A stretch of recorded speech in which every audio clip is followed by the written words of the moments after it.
Hello, hello.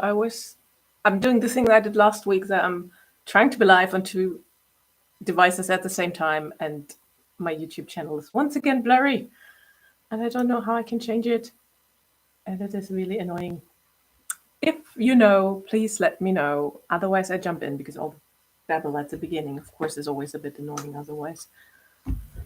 But it is annoying because, if you have set everything up and then it doesn't work the way you want. I'm just going to check one more time if there's no option to switch the camera on and off. I might be able to plug it in, but who knows if it's going to come back. All right, blurry picture. I might have to drop the YouTube in the future. Hello. Anyway, sorry for that. And welcome, also welcome if you watch the recording. I think I'm just going to jump in. So today it wasn't directly in response to a Q&A. It was more just something I'm exploring a lot at the moment, but of course it's also something I share a lot, or it comes up in sessions and whatnot. It's the whole idea of self-trust. And the funny, it's very much, of course, linked to self-everything, self-love, self-esteem, confidence, whatever. All these things, of course, they're very much interlinked. But I wanted to talk about self-trust because I have noticed that, how do I say that? For me, it's certainly been a big shift once I managed to, to increase my own level of self-trust. And so I'm just going to briefly explain how I understand self-trust.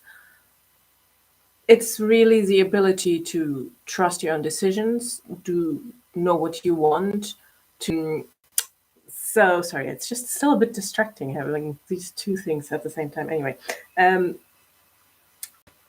I'm always kind of keen on giving you background knowledge because I do find it helpful, but then it's of course like the thing that for me has made certainly a difference is when I got the embodied sense. And I know I've shared that before. So one thing is always like, you call it psychoeducation or whatever, that you understand, for example, why you might struggle with a certain thing or behave in a certain way. But I thought it was really interesting. I was listening to something about IFS, internal family systems, last week, that they also said, in a way, like if you're working on it for yourself, sometimes, I mean, there are different opinions, but in a way, you don't even necessarily need so much information if you can get to the felt sense as quickly as possible.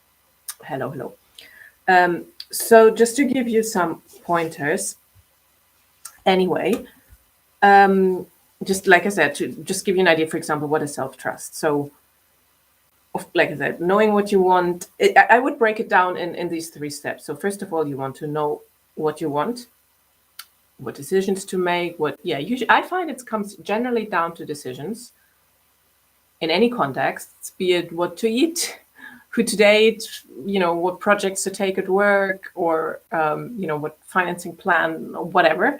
But then often, of course, the next step is you communicate that. And that's usually, I find, like, if people can get into loops at several stages. So the first stage is when you have someone, or like, for yourself. And it might be that in one area, it's not an issue, but in another one, is that you, like I said, can't decide on something, that you just go in a loop and you're just like, oh, I can't decide. I don't know what I want. Or, and of course, there could be many, many reasons why that is. And I find it interesting that normally, like, Google self-trust, and usually you would get that, oh yeah, no, you think negatively about yourself, or you get anxious, or you criticize yourself and all these things, which is all true. But I found it quite interesting. I mean, there's plenty of literature which explains it to you properly. But if you just have a quick Google, that it doesn't always explain you how all of this stems from the same core issue. And that's something I'm not going to delve in deep into today. I will do possibly, I've just set up a masterclass for Thursday where I want to dive a little bit deeper on this topic because I think it's so important. But for today, the way I look at it is from a relational trauma lens. So basically that you grew up in a way, or were brought up where these qualities, like trusting yourself, your sense of self, weren't properly developed. Not because of bad will, but hello. but because usually because your caregivers, so usually your parents, they just didn't know better usually. Like, and even now, our whole society, all our systems, education or whatever, we're still living in structures which do not always encourage a healthy sense of self or the ability to really grow up in a way so you have this inner sense and this inner feeling of, like I said, for example, starting with knowing what you want. If you, maybe because you've already done work, know what you want, let's say, for example, sorry, I was just thinking if I should explain that more. Let's leave it for now, because I don't want to have this as long as last week. If you want to know more about anything, just drop me a message and either explain it to you there or I point you to the right resource. So basically, let's go back to, like you don't know what you want, and you could do some work around that and being like maybe encouraging yourself to simply go for something, or I actually have quite a few videos on YouTube about decision making. So you find maybe some strategy or something you apply, and you know what you want, right? Or like that's also another thing that made me think about it. Like, there's so often people talk about, knowing your values, knowing your skills, knowing your strengths and all these things. I always found all these approaches not very helpful, basically. And I've studied quite a few of them. And if you give me a piece of paper and I'm supposed to circle what my values are or something, I don't know about you, I always found that really not very helpful, because I did not, well, I'm still working on it, have this sense of self that immediately tells me what's me, what isn't me, or what resonates with me, or what it doesn't.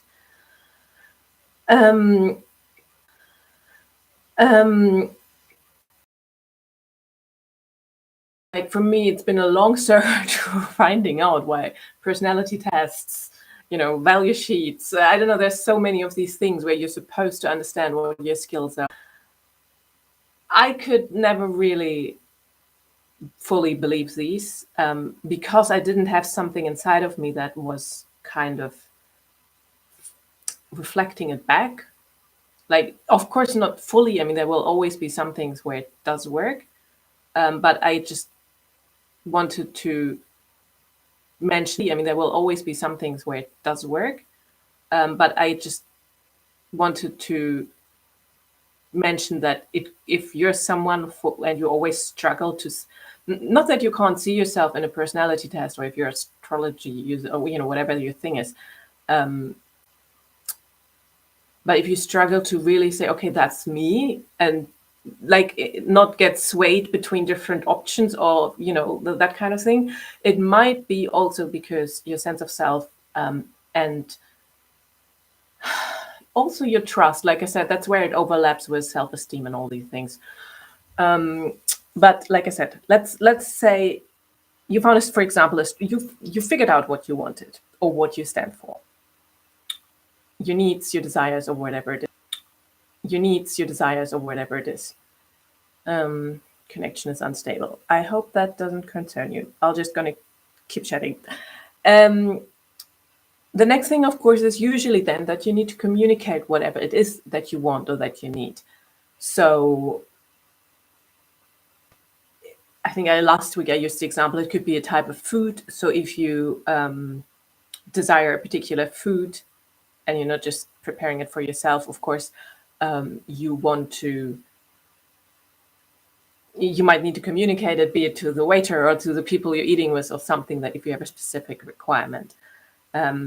If you would do or don't want to take out on a particular piece of work, again, you will need to require that to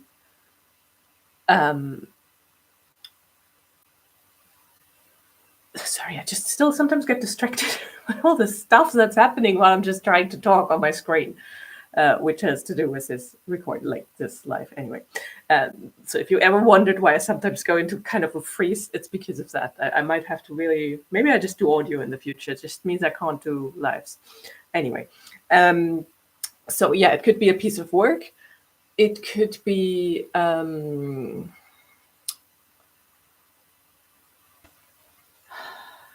I'm on purpose. I want to keep it simple and not start with, taking someone on a date or something where things tend to get a little bit more complicated. So really, like, yeah, food is a great option. Like a project for work could be a great option.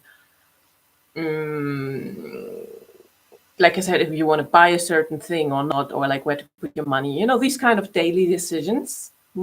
First of all, you need to communicate them generally to someone. Like usually you want to move someone else, like even if it's your kid, to move them to do some certain thing, right? And that's where like after knowing what you want it's the next point where there could be like a sticky point for you, and you're like, I can't that, or you're going into being afraid of rejection or anything like that. Usually it's something like that you just don't want to ask for this thing because you're uncomfortable, because you think someone's not going to like you when that happens. And again, like if you're a psychologist or something, there are lots of different lenses through which you could look at that. The lens through which I look at these things is, like I said, it's called relational trauma. Basically, like I said, it just means that when you were brought up, that your needs and desires weren't met, or that you weren't brought up in a way that ultimately your emotions were reflected back to you, so you could develop a healthy sense of self. Or, for example, like there are lots of different facets, and I'm not going to delve into all of these.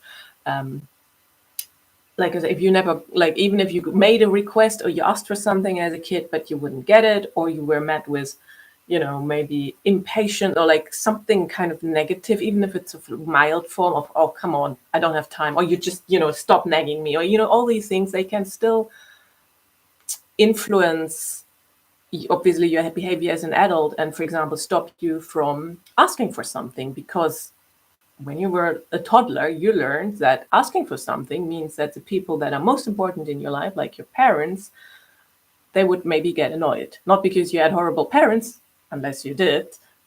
It could be that otherwise your parents were very lovely, but they just didn't have a bandwidth anymore, didn't know how to handle a situation differently, or you had siblings, or whichever reasons, right? And again, so you kind of might still struggle with that when you're older.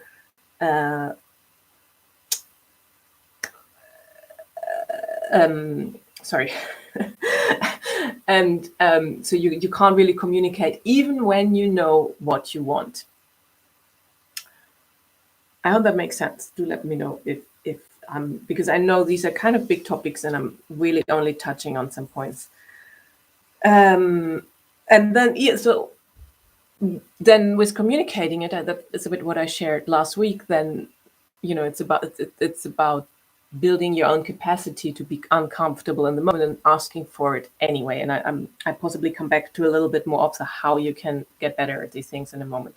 And once you communicated it, then I would say the last step, or like one other important step, is to make sure you actually get the thing. Because sometimes we can ask for something or mention something, but we're not getting it. And again, I shared it last week and live from last week, if you want to watch that. That can be because you ask in a way that's without conviction. I would say without embodiment, that you kind of, oh no, you should ask, and mentally you're doing the thing and your voice is coming out of your mouth, but you're not really having all of you, call it whatever you want. I like the word embodiment because it really means your whole body is aligned with your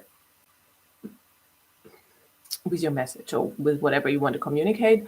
That you can make a request, but it doesn't land properly with the other side, or practical things that the other side did hear it, but they also were hearing 5 other requests that were equally valid from other people, and they just didn't get to it, or they forgot, or whatever.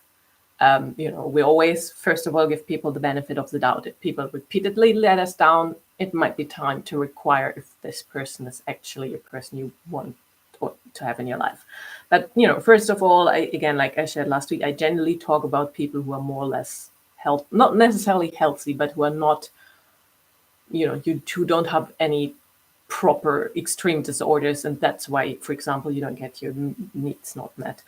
But that's another thing to keep in mind, that sometimes even if you manage to communicate something, of course, is to follow up, or to ask again, to ask differently. And that's, of course, where all the different strategies around Like, do you need to listen to the others? Like, where are they? Like, where they even, sometimes if someone's busy, you can tell them something and it just doesn't land because they have no capacity to listen to you. Same was if you're a kid. Just the beauty is, like, once you're grown up, like, if you're a kid, you it's not your job to understand that. That's when, as kids, that's when I said developmental trauma is not developmental trauma, relational trauma, is that as kids rely on their caregivers to be there and to have everything they need provided for them and all these things. But if that repeatedly doesn't happen, a kid doesn't know. Like, the kid will always start to think, oh, there's something wrong with me and I'm not loved. And that's when we get all these proper like people call it limiting beliefs or something installed in us, that we are not worthy, we're not loved, and all these things. But as a kid, you just don't understand what's going on. You just realize that something is not going as the way you thought, and the way as a kid you perceive the world, you always reflect it back on you and think, oh, there's something wrong with me. And that's what you often, like, if you grew up like that, you then try to break later in life. And you want to, because now you can, like I said, for example, you have more capacity to see if the other person was just busy or if something, if there isn't any mean reason why they didn't give you what you wanted or something. That's a beauty if you're an adult, but often, like I said, depending on how you were brought up, it might take some while for you to really get comfortable and keep building yourself up, until you can do that without, every time you ask for something, oh, you're worried about the rejection, or you think, oh, people don't like me, or any of these things. Okay, you get all the negative self-talk, and you actually never really get your result. And on the masterclass on Thursday, I actually called it self-trust and self-leadership, or leadership, because that's really where, the more you do this inner work, the more it then starts to have ripple effects in all of your outside situations and relations. That, like, you could start with something, but which is quite personal, but that's when, for example, what a good leader, let's say in work environment or something, will make is that they develop themselves to the point where they can handle all these situations with a lot of ease, because they don't take things personally anymore, where they just, they just stay present, and they get so good at communicating what needs to be communicated. And, for example, at listening to others. And I always find the more you practice listening to yourself, the easier it is to listen to others. Really listening to yourself, there are layers to that. Then you become, like, the person that others naturally look up to. I don't mean like dominant leading others, but just, you become like the role model for others. And then it's very easy that people want to listen to you and cooperate with you and all these wonderful things. So yeah, like, I would love to, I definitely, the plan is to chat. Like I said, it's I think the masterclass is an hour and then 15 minutes Q&A or something. So I'm thinking possibly put on YouTube, the link is in the description. On Instagram, it's possibly going to be in my link tree. I haven't put it in there. I possibly put it in there tonight. I might also put it in the comments, but on Instagram you can't click it, so that doesn't really make sense. But or sign up to my newsletter, then I'll send it out to you if you want to know about that. But let me see where. So I have, of course, a lot more notes. So let me see what else I can mention that you have something to work with until, for example, Thursday, or whenever you want to work on this again.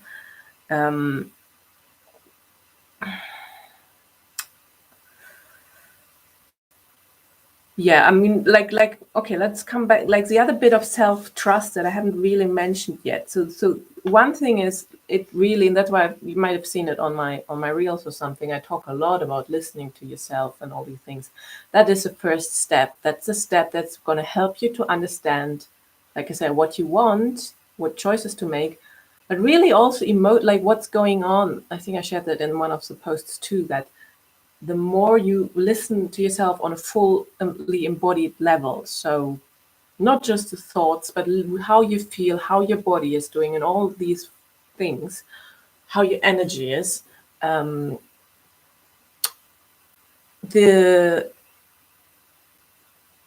more information you get where you are emotionally, which is incredibly important to self-regulate your emotions, But what works for you, what doesn't work for you. So usually, I mean, there are many like reasons why you could be in a situation that doesn't work for you, but it comes back down to the same thing, right? Like, and that's where I like to use a work example or something. Because of course, like if you're talking something like, personal abuse or something, that there can be situations in which like you could have done anything you wanted and you couldn't really have changed anything. It would have still happened. But I'm again, like I'm really more talking about the situations that most of us go through more or less every day, or at least, at some point, and how you navigate those. And for example, in work, if something isn't working for you, the more early you can notice it, the better, because then the earlier, of course, you can take action around changing something. Same in your personal relationships, of course. Or, like with your neighbor, whoever it is. But that's, of course, the first thing is really this whole idea of listening to yourself. And I actually had meant to do a mini check-in. I didn't. So even, now, like, there's no reason why not at any point during the day you can just take a breath and come back to your body. And usually when I have something like a mini mindful check-in, the first thing's like, oh, my shoulders are tight. I'll relax my shoulders or something. I check if I can feel my feet on the floor, like the classic, mindfulness thing. What am I sitting on, or something like that. My neck is tight, for example. You can check how your breathing is. Like that's the first, like really physically checking in, I think is very, very important. And then you can check in, for example, what am I thinking about? What's running through my head? What am I feeling? And usually we're not just feeling one thing at a time. We feel different things. So maybe, how am I feeling? I am a little bit tense. Like as much as I like doing these, I still like when I go live, I'm always having a little bit of like, ooh, I stumbled across over my words, which I actually do. But anyway, I don't mind so much actually. You get the unbrushed version for me. I don't know if that's ever going to change. How else do I feel? Yeah, a little bit, I don't know if that's not a feeling, but my body is always a bit tight. I'm full because I had my dinner before this. How do I feel that? That's kind of, my belly is just full. I think a bit excited, I would add as a third one, because I'm always curious how, when I deliver something like that, how it resonates. And I know like my audience is small. Sometimes I get no replies and sometimes I do get replies and sometimes I get them when I didn't expect them to get them. Like I say, if you want, you can always send me a message. And then we're almost out of time. So yeah, listen to yourself. And the thing I hadn't mentioned, which is so important for self-trust, is keeping promises to yourself. Because like all the, like I said, knowing what you want on that, it's important. But then, and especially for things, for say, maybe you traditionally wouldn't get, or you haven't insisted on getting, then really starting with keeping promises to yourselves, and that could be small things like I think I shared that last week actually, but if you promise yourself to stop working at a particular time, stop working. If you promise yourself you eating fruit for breakfast, what stops you from doing it? And again, there might of course be a lot of more reasons why you're not doing it. But another really important, like listening to yourself, start with that. If you only can do one thing, have at least 3 mini check-ins that could be a minute long every day this week. If you're already familiar with that, or you say, okay, that's not what I need right now, notice what you need.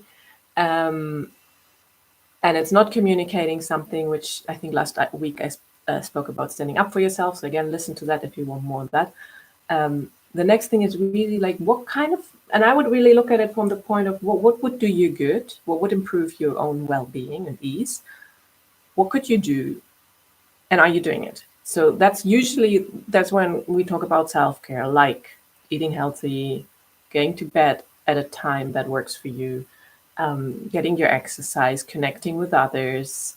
And when I say exercises, could not just exercise, could be, having a freestyle dance at home, engaging in, creative outlets, art, but also, whatever fills you well and fills your cup. That's usually a great place to start. Just notice, and again, like a good way to track yourself is, of course, write it down. Maybe, have 5 small things at the beginning of the day, write them down and see if you did them to yourself. And of course, like once you're good with these kind of things, the next step is like conversations is one where traditionally that can be very uncomfortable for people. But that's the next step up of keeping promises to yourself. Is like if you tell yourself, oh, I'm looking. The whole point of self-trust is you need to look after yourself, right? Because of what I said about your childhood, you might not have gotten that nourishment and the care and the looking after that you would have needed. Once you're grown up, it's your job to give it to yourself and to arrange your environment so it gives you the nourishment, the support, and the encouragement, whatever it is that you need. But you need to do the work first. That's why you do the self-care. You have to communicate your needs, your boundaries, your desires, whatever it is. Does that make sense? Because I know I'm out of time. Actually, I thought this is going to be shorter. That's the whole point why we're talking about that. And the more you do that, of course, then the more your trust increases, and the more your own trust in you increases, the more easier it is to have true courage and confidence. I mean, yes, you get there also with other strategies, but I find if you kind of don't need to think about doing something because you just know you got yourself, I think it's an easier option. So why complicate things? It's easier to trust others. Like whenever people say like, oh, trust more other people. No, we always trust ourselves first. We trust ourselves that we can handle something, that we look after ourselves, that we have the uncomfortable conversations or whatever it is that we need, that we usually it's that, that we get ourselves out of situations that don't work for us or put us in situations that, again, fill our cup. Right?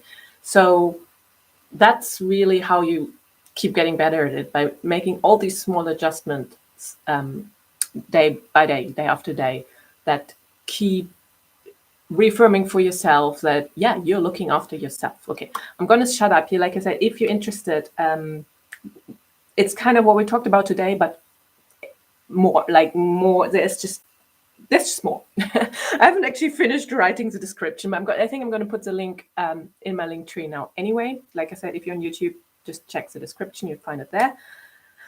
I would love to see you there. And that's all I can say. As always, I'm here if you need me. And I would love to know how you're getting on. So do let me know. All right. Bye-bye.